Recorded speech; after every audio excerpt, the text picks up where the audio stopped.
Madam, आपने अपने एक एफबी पोस्ट में लिखा है कि आप बीजेपी की तमाम पोस्ट को लीव करती हैं, तो क्या इसे ये समझा जाना चाहिए कि आप बीजेपी पार्टी छोड़ दी हैं? नहीं, मैंने पहले भी कहा कि मैं पार्टी नहीं छोड़ रही हूँ और किसी के बाप की ताकत भी नहीं है कि मुझे बीजेपी से अलग करवा दे। मैं एकदम ब्लैंकली और ट्रांसपेरेंटली कह रही हूँ, जब तक भारत के प्रधानमंत्री खुद अपने लेटर हेड पे नहीं लिखेंगे कि फला आदमी या फला औरत बीजेपी नहीं कर सकता है, तब तक तो कोई इतना बड़ा अभी बना नहीं है कि कोई पार्टी से मुझे बैंड कर दे। सो आई एम नॉट अबैंडेड। मैंने अपने पोस्ट को छोड़ा है, जिसका क्लैरिफिकेशन भी मैंने दिया है। आई डोंट थिंक कि मुझे कोई क्लैरिफिकेशन देना चाहिए, लेकिन मैंने बताया है कि जो भारतीय जनता मजदूर सेल में जो लेबर यूनियन को लेकर के जो एक फोटोबाजी का एक मतलब बड़े बड़े मंत्री के साथ जाकर फोटो खिंचाकर फेसबुक पे डाल करके ये बताना कि हम बहुत बड़े लीडर हैं, ये मुझसे नहीं हो सकता है। मैंने हमेशा काम, मैं आज से नहीं, उम्र के 14 साल से 13 साल से मैं काम कर रही हूँ। मैं जनता के काम को ही काम समझती हूँ। आज मुझे अगर कोई कह दे कि मैं हर रोज तुमको फला मंत्री के पास लेकर जाऊंगा और एक फोटो खींच दूंगा और तुम फेसबुक पे डाल दो, मैं अग्री नहीं करूंगी। तो एक्चुअली में भारतीय जनता मजदूर सेल में यही होता है, इसके अलावा कोई काम नहीं होता है। आप देखिए कि मैं 2017 में ज्वाइन की थी और 2017 से लेकर 2021 में कितने लेबर का काम हुआ। तो ये पोस्ट मेरे ऊपर बोझ लग रहा था, जिस पोस्ट से हम 4 मजदूरों का काम नहीं कर सकते, 4 लेबर्स का के न्याय में कुछ नहीं बोल सकते, उनके पास जा नहीं सकते, उनके दर्द को बांट नहीं सकते, तो ऐसे पोस्ट का क्या फायदा है। उससे अच्छा है कि इस पोस्ट से हट करके इंसान कम से कम अपने आप में गिल्ट ना फील करे। तो जो लेबर यूनियन के, जो भारतीय जनता मजदूर सेल के जो बहुत बड़े ठेकेदार बनते हैं, क्या उन्होंने कभी भी लेबर के घर में, लेबर जो वाकई में लेबर होते हैं, उनके घर में जाकर देखा है कि अनएम्प्लॉयमेंट की वजह से और सैलरी कम होने की वजह से और नौकरी नहीं मिलने की वजह से, या जो ठेला मजदूर जो चलाते हैं, जो रिक्शा चलाते हैं, उनके घर में कितनी भूखमरी मची हुई है वो नहीं जानते हैं, क्योंकि एसी रूम में रहना है, मंत्रियों के साथ जाकर के फोटो खिंचाना है, इनका सिर्फ यही काम है। तो मैं सफोकेटेड फील कर रही थी, दैट्स व्हाई आई क्विट। तो मैडम, जैसे कि आपने बहुत सारे कमेंट्स भी किया था और कहा था कि कवर पेज में जो आपका प्रोफाइल लगा हुआ है फोटो वो हटाइए, तो वगैरह वगैरह। तो आप मुस्लिम व्यूअर्स जो हैं, जो कि आपको देखते हैं, उन्हें आप क्या कहना चाहेंगे? देखिए, मेरे लिए, मैं सोशल मीडिया को पहले बहुत इम्पोर्टेंस देती थी, लेकिन अब मैं सोशल मीडिया को इम्पोर्टेंस नहीं देती हूँ, बिकॉज के बहुत सारी मेरी पिक्चर्स मॉर्फ करके डाली गई। और देखिए, कुछ भी चेंज नहीं हुआ है। पहले मुसलमान मुझे गंदी मुझे और मेरी माँ को गालियाँ देते थे, अब हो गया है कि अब हिंदू गाली दे रहे हैं। तो नथिंग इज चेंज। पहले मुसलमानों की तरफ से मुझे गंदी एकदम से खराब वाहियात गालियां आती थी, अब हिंदुओं की तरफ से खराब और वाहियात गालियां आ रही हैं। और मैं किसी को भी, सोशल मीडिया को मैं इतना इम्पोर्टेंस नहीं दे सकती कि वो मेरी लाइफ को रूल करे कि मुझे कब डीपी चेंज करना है, कब प्रोफाइल पिक्चर चेंज करना है। I can't do. मैं किसी को भी ये वैल्यू नहीं दूंगी कि वो मेरी लाइफ को रूल करे। मेरे कपड़ों से लेकर के, मेरे स्टाइल से लेकर के, मेरी हर चीज को पॉइंट आउट करते हैं लोग सोशल मीडिया पर, लेकिन मैं ड्रामेटिक तरीके से लोगों का दिल नहीं जीतना चाहती हूँ। मैं जो हूँ उसी हिसाब से मैं काम करूंगी। मैं जैसे हूं, मैं जो अपनी लाइफ स्टाइल में हूं, मैं उसी हिसाब से काम करके मैं जनता के नजदीक गई हूं और जाती रहूंगी। तो मैं इन चीजों को बिल्कुल वैल्यू नहीं देती हूं कि कौन मुझे सोशल मीडिया पर क्या बोल रहा है, मैं बिल्कुल वैल्यू नहीं देती हूँ। तो आपका आगे का क्या इरादा है? क्या आपका रुझान टीएमसी में जाने की तरफ है? इस मामले में आप क्या कहना चाहेंगे? मैंने पहले भी बताया कि अभी मतलब एज अ मदर मैंने अपने बच्चे को टाइम नहीं दिया है। माशाल्लाह उसकी उम्र 13.5 साल हो गई है। मैंने बिल्कुल भी घर की तरफ नहीं देखा एज अ मदर, जो उसको वक्त देना चाहिए, जो उसके साथ एक क्वालिटी टाइम स्पेंड करना चाहिए, वो मैंने नहीं किया है। और साथ साथ जिस तरह से मुझे बीजेपी के हिडन आर्मी ने मुझे फंसाया था, उन सारी चीज़ों को भी मुझे अभी सामने लाना है। तो मैं इन चीज़ों में काफ़ी बिजी हूँ, अभी मैं ये सब बारे में नहीं सोच रही हूँ। हाँ, अपनी पर्सनल आइडेंटिफिकेशन में मैं एक चीज़ ज़रूर जोड़ना चाहूँगी कि जो मैंने सोशल वर्क छोड़ दिया था, भारतीय जनता पार्टी में सोशल वर्क नाम की कोई चीज़ नहीं है, ना वो लोग खुद करते हैं ना करने देते हैं। तो वो जो मेरी एक पर्सनल आइडेंटिफिकेशन थी कि मैं एक रेनाउंड सोशल एक्टिविस्ट, एक फिलैंथ्रोपिस्ट, एक विसल ब्लोअर के नाम से मैं जानी जाती थी, वो कहीं ना कहीं दब गया। वो नाजिया इलाही खान कहीं ना कहीं पीछे छूट गई। तो मैं उस नाजिया इलाही खान को फिर से सामने लाना चाहती हूँ। मैडम, इस वक्त जैसा कि हम कॉरपोरेशन के हवाले से कुछ सवाल करना चाहते थे आपसे। बीजेपी ने अपना लिस्ट चाहती हूँ। मैडम, इस वक्त जैसा कि हम कॉरपोरेशन के हवाले से कुछ सवाल करना चाहते थे आपसे। बीजेपी ने अपना लिस्ट जारी कर दिया जिसमें 3 मुस्लिम कैंडिडेट को लिया गया है जी। एक तरफ तो बीजेपी मुस्लिम के तरफ देखना नहीं चाहती है, उनको टिकट नहीं देना चाहती है, और फिर कॉरपोरेशन इलेक्शन में आके टिकट देना। तो ये आपको क्या लगता है कि बीजेपी जिस तरह की पॉलिटिक्स कर रही है, इस पॉलिटिक्स के बारे में आप क्या सोचती हैं? देखिए, मुसलमान भारतीय जनता पार्टी में माइनॉरिटी मोर्चा है। मैंने पहले भी कहा है कि माइनॉरिटी मोर्चा के जो नेशनल प्रेसिडेंट है उसका नाम भी भारत के किसी को मेरे ख्याल से भारतीय जनता पार्टी के लोगों को भी नहीं पता है। सोशल मीडिया, गोदी मीडिया और न्यूज़ चैनल्स और प्रिंट मीडिया को तो छोड़ ही दीजिए।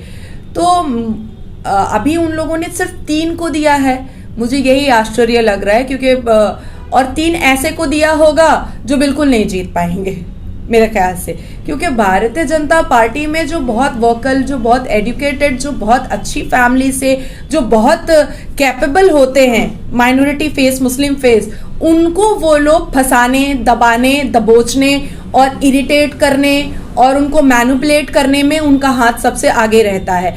जो भारतीय जनता पार्टी में जो मुस्लिम उनके तलवे को चाट करके रहेगा, उनको ही वहां पर जगह मिल सकती है। तो मेरे ख्याल से मैं जिस फैमिली से आती हूँ वहां पर तलवा चाटना सिखाया नहीं गया है। तो मेरे लिए बेस्ट ऑफ लक है कि जो जिनको भी दिया गया है या जो मुस्लिम माइनॉरिटी फेस को भारतीय जनता पार्टी से टिकट मिली है, मैं प्रे करूंगी कि वो जीते। एक सवाल है कि असेंबली में 77 सीट लेकर बीजेपी आई थी जी, और अब कॉर्पोरेशन इलेक्शन है, तो इस इलेक्शन में आपको क्या उम्मीद है, कितनी सीटें बीजेपी लेके आ सकती है? जैसे कि शायद 4 या 5 उनका लास्ट जो बोर्ड था उसमें नॉमिनेटेड हुए थे, मतलब जीते थे बीजेपी के। देखिए, पुराने चेहरे जो कॉर्पोरेशन इलेक्शन में दिए गए हैं वो 3 ही हैं। मीना देवी पुरोहित जी हैं, विजय ओझा जी हैं और आई थिंक सुनीता झावर हैं। तो 3 ही पुराने फेस है, बाकी सब नए फेस है जिसमें आई एम सॉरी, 1-2 फेस वाकई में बहुत ही इनोसेंट हैं, बहुत ही लॉयल हैं भारतीय जनता पार्टी के, बहुत पुराने हैं जो मैंने देखा भी है। तो जो अच्छे हैं उनको अच्छा बोलना चाहिए। तो मुझे ऐसा लगता है कि बाकी जो नए फेस हैं उनको बहुत अलर्ट रहना चाहिए, क्योंकि यंगस्टर्स का जो ब्लड होता है वो बहुत गर्म होता है। वो कुछ करने की उनके अंदर जोश होती है कि हम कुछ नया करेंगे, हम कुछ बेटर। यंगस्टर्स हैं जो भारतीय जनता पार्टी में आए हैं और जिनको टिकट मिला है, या जो पुराने कार्यकर्ता हैं लेकिन यंग हैं, उनको अलर्ट होने की जरूरत है, क्योंकि कॉर्पोरेशन इलेक्शन से आपका नाम फैलता है।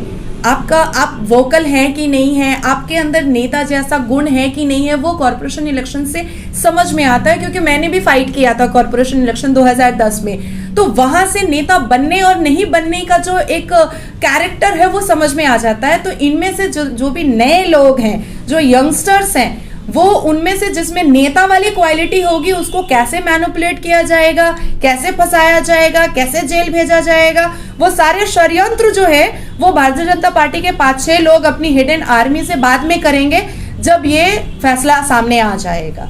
तो बी अलर्ट। एक खास बात है कि कहा जाता है कि कोलकाता को लंदन बनाया गया है, तो आपको कहाँ लगता है कि ये लंदन की तस्वीर हम लोग देख रहे हैं?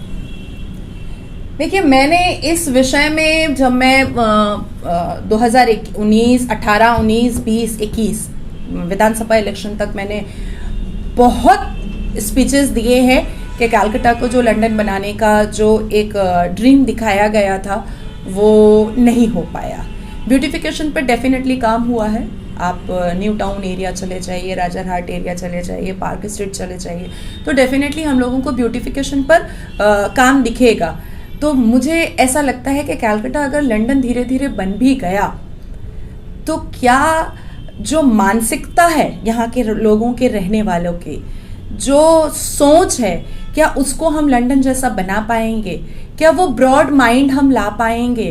क्या वो जो खुली सोच है वो हम ला पाएंगे? आज नाजिया इलाही खान अगर जीन्स पहन करके निकलती है तो बहुत ट्रोल होती है।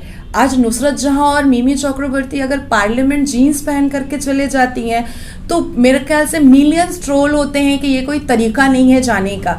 तो क्या लंदन के जो वहाँ पर जो पॉलिटिशियंस हैं, क्या वो सलवार जंपर और साड़ी में घूमती हैं? तो एक ड्रेस कोड जो लोगों ने अपने दिमाग में बना लिया है कि जो समाज के ठेकेदार होते हैं उनके पास एक ड्रेस कोड है। आप देखिए जितने पॉलिटिशियंस हैं वो कुर्ता पजामा पहन करके वो निकलते हैं, और जो बीजेपी के हैं वो ऑरेंज टीका लगा करके और गमछा लेकर के निकल जाते हैं। तो मुझे ऐसा लगता है कि हम लंदन तब बना पाएंगे इस पश्चिम बंगाल को जब हमारी सोच वैसी हो जाएगी, जब हम बहुत एजुकेटेड हो जाएंगे, जब हम बहुत काबिल हो जाएंगे, जब हम खुला सोचेंगे, जब हम ब्रॉड सोचेंगे, तब हमारी तब ये शहर लंदन बन पाएगा।